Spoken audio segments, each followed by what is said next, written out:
Ada beberapa barang di kamar yang justru bisa memberi dampak negatif bagi kehidupannya. Misalnya karir anjlok, kehidupan asmara berantakan, atau rezeki seret.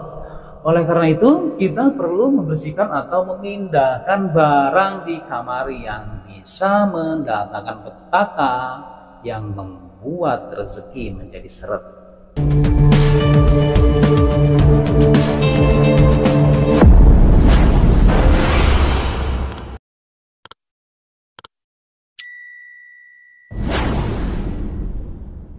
Assalamualaikum warahmatullahi wabarakatuh. Salam sejahtera bagi kita semuanya. Salam Om Swastiastu Namo Buddhaya. Salam kebajikan. Sampurasun. Rahayu, Rahayu, Rahayu. Sahabat Tiba TV yang dirahmati Allah Subhanahu Wa Taala, segala puji hanyalah milik Allah Rabbi yang senantiasa melimpahkan nikmat kepada kita semuanya. Nikmat yang terpenting adalah nikmat sehat walafiat, sehingga kita masih dapat ketemu lagi di channel ini. Insya Allah diberkahi Allah Subhanahu Wa Taala. Sebelum menyimak video ini sampai selesai, bagi teman-teman yang telah melakukan subscribe, like, komen, dan share, saya doakan teman-teman semuanya disehatkan jiwa dan raganya, dimudahkan segala urusannya, dilancarkan rezekinya, dan insya Allah mendapatkan uang tak terduga 100 miliar rupiah. Amin ya rabbal alamin.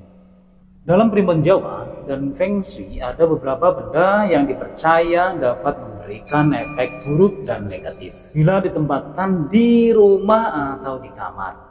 Bahkan dalam Islam terdapat sebuah himbauan untuk membersihkan rumah dari benda-benda yang membuat lingkungan kotor, membahayakan, atau mudarat. Yang perlu diketahui, ada benda-benda di sekitar kita ternyata berpengaruh pada kehidupan. Misalnya ya, ada benda-benda tertentu di kamar yang bisa saja bikin kalian kehilangan semangat dan tidak fokus. Karena tidak semua benda yang ada di kamar bisa membawa energi positif. Banyak juga yang membuat atau membawa energi negatif. Sedangkan kamar tersendiri adalah suatu ruangan yang sangat krusial untuk seseorang ya teman-teman ya. Ada beberapa barang di kamar yang justru bisa memberi dampak negatif bagi kehidupannya. Misalnya karir anjlok, kehidupan asmara berantakan, atau rezeki seret. Oleh karena itu, kita perlu membersihkan atau memindahkan barang di kamar yang bisa mendatangkan petaka yang membuat rezeki menjadi seret. Supaya nggak penasaran, berikut ini adalah 8 benda yang bisa bikin rezeki seret berdasarkan kitab primbon Jawa, Feng Shui, dan Islam. Untuk yang pertama adalah kain mori atau kain kafan. Kain mori merupakan kain yang berwarna putih polos yang biasanya digunakan untuk pembungkus jenazah. Kain kafan yang berada di rumah akan timbul kesan kematian. Kesan kematian akan berdampak buruk pada penghuni rumah, apalagi ada salah satu keluarga yang mereka sayangi telah meninggal, maka akan menimbulkan rasa sedih dalam memori mereka. Untuk yang kedua adalah tulang. Dalam Islam, tulang dikatakan sebagai salah satu benda kesukaan dan makanan bangsa jin jahat. Tulang juga dapat digunakan oleh orang yang jahat sebagai media santet atau sihir yang bisa memberikan dampak buruk kepada penghuni rumah. Kemudian yang ketiga adalah rambut. Rambut juga termasuk benda yang dikatakan bisa membuat rezeki orang menjadi seret. Rambut juga sering dijadikan sebagai media untuk praktek ilmu hitam bagi beberapa orang yang jahat seperti pelet dan santet.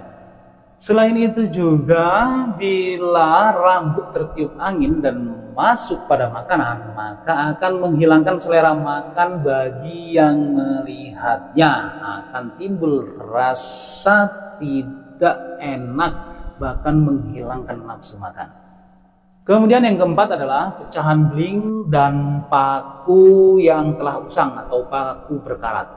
Pecahan beling dan paku berkarat atau paku usang selain memang berbahaya untuk dipegang dan ditaruh sembarangan di rumah, apabila terinjak maka akan membahayakan bagi siapapun. Benda ini juga termasuk benda yang bisa membuat rezeki orang seret, apalagi bila disalahgunakan disalahgunakan oleh orang-orang yang berniat jahat. Dalam Islam, benda-benda yang membahayakan segeralah disingkirkan. Kemudian yang kelima adalah tanah kuburan.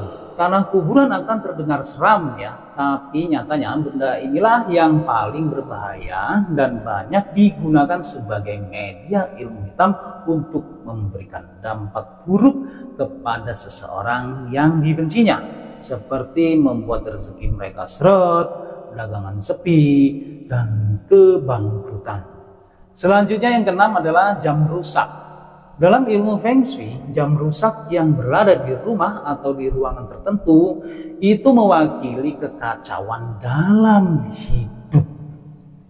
Jam rusak bisa menjadi pertanda buruk untuk siapapun yang memilikinya dan menandakan bahwa kalian akan terjebak dalam kebiasaan yang membuat kalian berhenti bergerak, maju, dan sukses.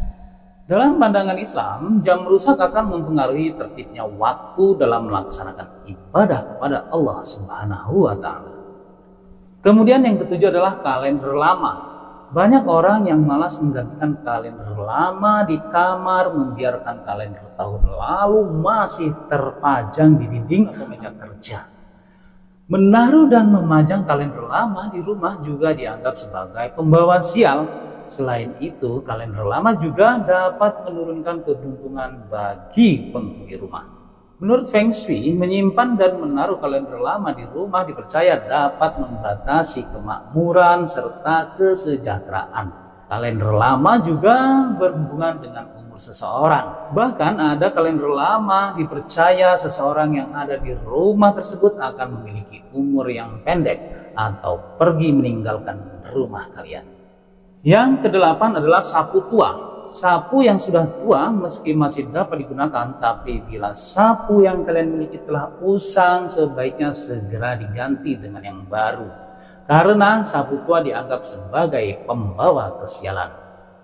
Dalam Feng Shui juga dipercaya bila sapu tua yang usang dapat menyapu keberuntungan di dalam rumah, sehingga rezeki penghuni rumah menjadi tidak lancar alias seret.